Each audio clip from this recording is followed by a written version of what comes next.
నమస్కారం. GTPL news కి స్వాగతం.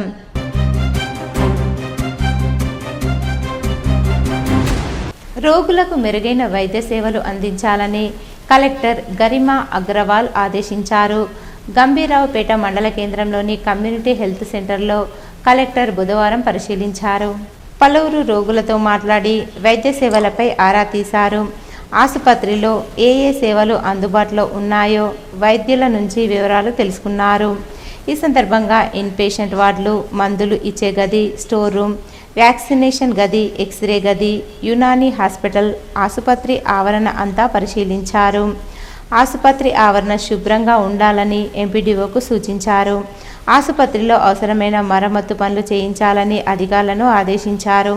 ఈ సందర్భంగా కలెక్టర్ గరిమా అగ్రవాల్ మాట్లాడుతూ వైద్యులు, సిబ్బంది నిత్యం అందుబాటులో ఉండాలని, రోగులకు మెరుగైన వైద్య సేవలు అందించాలని సూచించారు.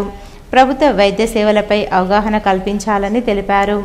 ఈ కార్యక్రమంలో TGEWIDC ఈఈ అశోక్ కుమార్, జిల్లా వైద్యాధికారి రజిత, DCHS రవీందర్, సర్పంచ్ మల్లుగారి పద్మ, తహసీల్దార్ మారుతిరెడ్డి, ఎంపీడీఓ రాజేందర్, డాక్టర్ సృజన్, సిబ్బంది తదితరులున్నారు. రాజన్న సిరిసిల్ల జిల్లా వేములవాడలోని శ్రీ రాజరాజేశ్వర స్వామి దేవస్థానంలో మాస శివరాత్రి సందర్భంగా ప్రత్యేక పూజలు నిర్వహించబడ్డాయి. ఈ సందర్భంగా ఉదయం స్వామివారికి మహాన్యాసపూర్వక ఏకాదశ రుద్రాభిషేకం నిర్వహించారు. అనంతరం పరివార దేవతల అర్చనలు నిర్వహించబడ్డాయి. సాయంత్రం మహాలింగార్చన కార్యక్రమంలో భాగంగా 365 జ్యోతులను వెలిగించారు. ఈ కార్యక్రమాన్ని రాజన్న ఆలయ అభివృద్ధిలో భాగంగా ఆలయ మండపంలో అర్చకులు, వేద పండితులు ఏకాంతంగా నిర్వహించారు.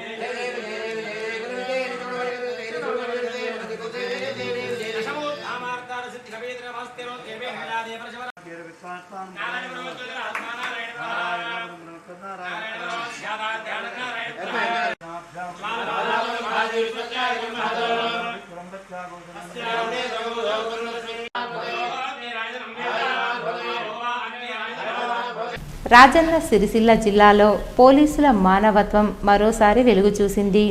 అప్రమత్తంగా స్పందించి అడవిని, అందులోని మూగజీవాలను కాపాడిన ఘటన ఇప్పుడు ప్రశంసలు అందుకుంటుంది. ముస్తాబాద్ మండలం చిప్పలపల్లె అడవిలో ఆకతాయిలు అంటించిన మంటలు వేగంగా వ్యాపిస్తున్న సమయంలో అదే దారిలో కేసు విచారణకు వెళ్తున్న సిరిసిల్ల DSP నాగేంద్రచారి మంటలను గమనించారు. క్షణం ఆలస్యం చేయకుండా తన సిబ్బందితో కలిసి మంటల మధ్యకే దూసుకెళ్లిన పోలీసులు ఎలాంటి భయాందోళనలు లేకుండా అగ్ని జ్వాలలను అదుపులోకి తెచ్చారు. భారీ ప్రమాదాన్ని ముందుగానే అడ్డుకున్నారు.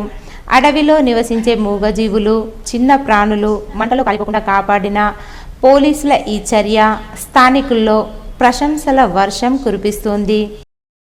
సిరిసిల్ల మండలం మాచారెడ్డి సమీపంలో కారులో అకస్మాత్తుగా మంటలు చెలరేగి కారు పూర్తిగా దగ్ధమైంది. ఎల్లారెడ్డిపేటకు చెందిన శ్రీనివాస్ గౌడ్ అనే వ్యక్తి మాచారెడ్డి వైపు వెళ్తుండగా మాచారెడ్డి గ్రామ శివార్లోకి రాగానే కారులో అకస్మాత్తుగా మంటలు చెలరేగాయి. మంటలు వ్యాపించడంతో కారు పూర్తిగా ఖాళీ బూడిదైంది.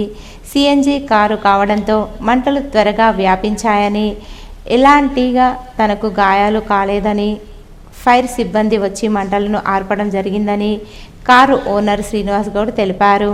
ఘటనా స్థలాన్ని పరిశీలించిన పోలీసులు కేసు నమోదు చేసి దర్యాప్తు చేస్తున్నారు. ప్రజలకు మరింత వేగవంతమైన, సౌకర్యవంతమైన పోలీస్ సేవలు అందించాలనే లక్ష్యంతో తెలంగాణ పోలీస్ శాఖ కీలక ముందడుగు వేసిందని జిల్లా SP తెలిపారు. రాష్ట్ర DGP ఆదేశాల మేరకు కొన్ని ప్రత్యేక నేరాల్లో బాధితులు పోలీస్ స్టేషన్కు వెళ్లాల్సిన అవసరం లేకుండా వారి వద్దకే వెళ్ళి FIR నమోదు చేసే ఆన్సైట్ FIR విధానాన్ని జిల్లా వ్యాప్తంగా అమలు చేస్తున్నామన్నారు. నేరం జరిగిన తర్వాత శారీరకంగా మానసికంగా ఇబ్బందులు పడుతున్న బాధితులకు పోలీస్ స్టేషన్కు వెళ్లడం ఒక భారంగా మారకూడదనే ఉద్దేశంతో ఈ విధానాన్ని ప్రవేశపెట్టినట్లు ఎస్పీ పేర్కొన్నారు. జిల్లా వ్యాప్తంగా ఉన్న అన్ని పోలీస్ స్టేషన్లలో ఈ విధానం అమల్లో ఉందని తెలిపారు. ఇప్పటికే ఈ విధానం ద్వారా జిల్లాలో 12 కేసులు నమోదు చేసినట్లు వెల్లడించారు. రాజన్న సిరిసిల్ల జిల్లా ఎల్లారెడ్డిపేటలో హృదయ విదారక ఘటన చోటు చేసుకుంది. తండ్రి మృతి చెందిన బాధతో ఉన్న విధి ముందు నిలబడాల్సిన పరిస్థితి ఓ చిన్నారి జీవితంలో కనిపించింది. బీజేపీ నాయకుడు చందుపట్ల రాజిరెడ్డి గుండెపోటుతో అకాల మరణం చెందగా అదే సమయంలో ఆయన చిన్న కుమారుడు అక్షిత్ రెడ్డి 10వ తరగతి పరీక్షలకు సిద్ధమవుతున్నాడు. ఇవాళ హిందీ పరీక్ష ఉండడంతో ఇంట్లో తండ్రి మృతి దుఃఖం, కుటుంబ సభ్యుల రోదనల మధ్య కంటి నిండా బాధతో పరీక్ష రాయడానికి బయలుదేరాడు అక్షిత్. ఈ విషయం తెలుసుకున్న అతను చదువుతున్న విద్యాసంస్థ వ్యవస్థాపకుడు లతీఫ్ కుటుంబ సభ్యులను ఓదార్చి పరీక్ష రాయించడం అవసరమని నచ్చజెప్పి సెంటర్కు తీసుకెళ్లారు. పరీక్షా కేంద్రానికి వెళ్లే సమయంలో తన సోదరితో మాట్లాడుతూనే కంటతడి పెట్టిన అక్షిత్ పరిస్థితి అక్కడున్న ప్రతి ఒక్కరిని కలచివేసింది. రాష్ట్ర బడ్జెట్లో బీసీ వర్గాల కోసం కనీసం 1,00,000 కోట్లు కేటాయించాలని రాష్ట్ర ప్రభుత్వాన్ని కంచర్ల రవి గౌడ్ డిమాండ్ చేశారు. ఎన్నికల సమయంలో కామారెడ్డి బీసీ డిక్లరేషన్ పేరుతో పెద్ద ఎత్తున హామీలు ఇచ్చిన కాంగ్రెస్ పార్టీ అధికారంలోకి వచ్చిన తర్వాత బీసీలను పూర్తిగా మోసం చేసిందని ఆయన తీవ్రంగా విమర్శించారు. హామీలు ఇచ్చి అధికారంలోకి వచ్చాక బీసీలను పట్టించుకోకపోవడం కాంగ్రెస్ పార్టీ ద్వంద్వ వైఖరికి నిదర్శనమన్నారు.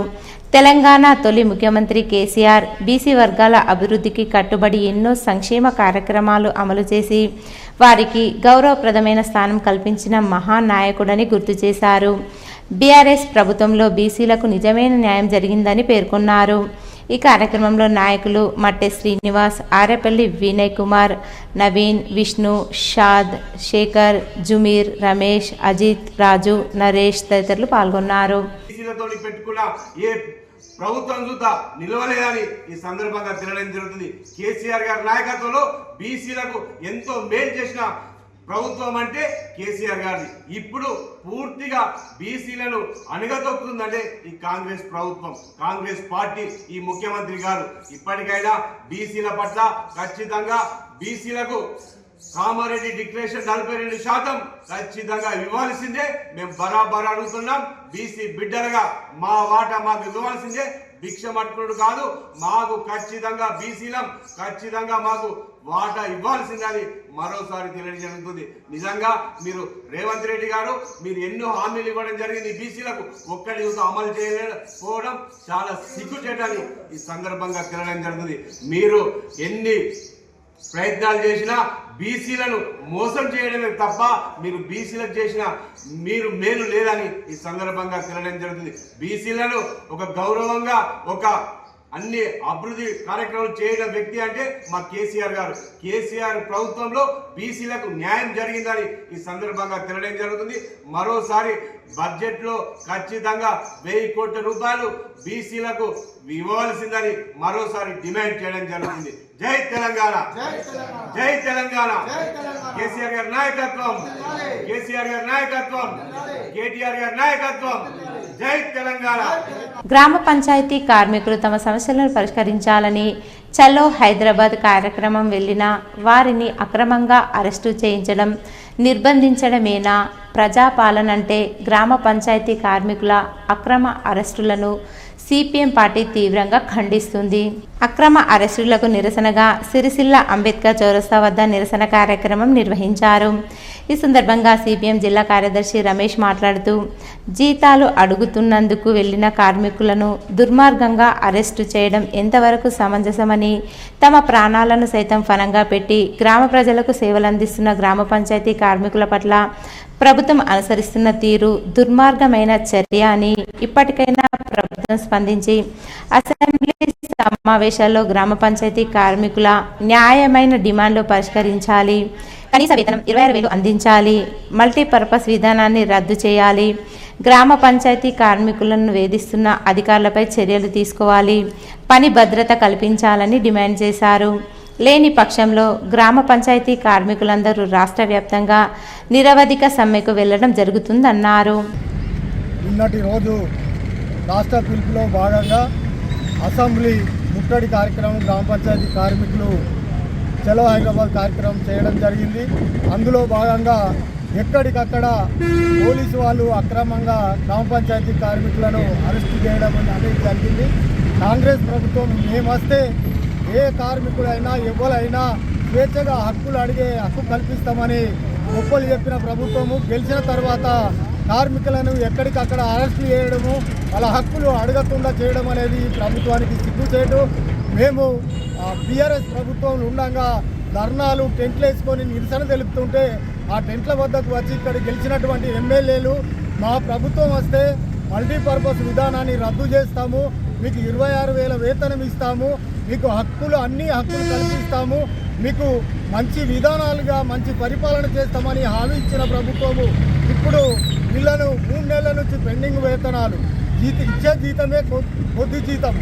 ఈ జీతంలో 3 నెలలు 4 నెలలు పెండింగ్ ఉన్న వేతనాలు ఇవ్వమని అడిగి చలో హైదరాబాద్ కార్యక్రమం చేస్తే ఎక్కడికక్కడ అరెస్టు చేయడం అనేది ఈ ప్రభుత్వానికి సిగ్గుచేటు. వెంటనే వీళ్ళు అసెంబ్లీలో బడ్జెట్ కేటాయించి వీళ్ళకు 26,000 వేతనం ఇవ్వాలి, మల్టీపర్పస్ విధానాన్ని రద్దు చేయాలి.